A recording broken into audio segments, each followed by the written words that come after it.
Welcome to the Learning Pines YouTube. We hope this video helps.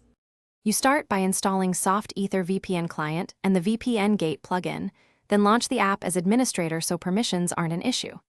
Once open, go straight to the VPN Gate public VPN relay list to see relays, ping, and protocol options. This helps you pick a fast, stable server. Make sure you check the protocol column. OpenVPN or L2TP work differently, so note that choice. Next, select a relay with low ping and acceptable bandwidth to begin connection.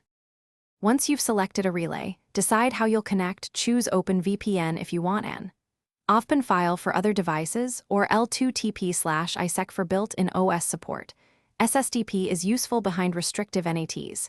You then adjust route and DNS settings in Soft Ether, enable DNS leak protection, and if necessary, set a reliable DNS such as 1.1.1.1 or 8.8.8.8. Make sure to check automatic default gateway routing so all traffic. After connecting, verify your new public IP and location on an IP check web page so you know traffic is tunneled. Test access to the content you need.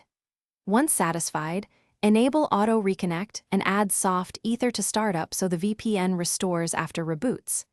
If something goes wrong, troubleshoot by switching protocols, trying another relay, running the client as administrator, or temporarily disabling firewall/third-party antivirus that blocks VPN tunnels.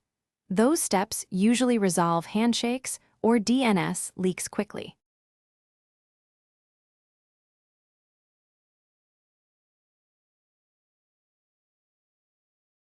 Thanks for watching. Consider subscribing if we helped you.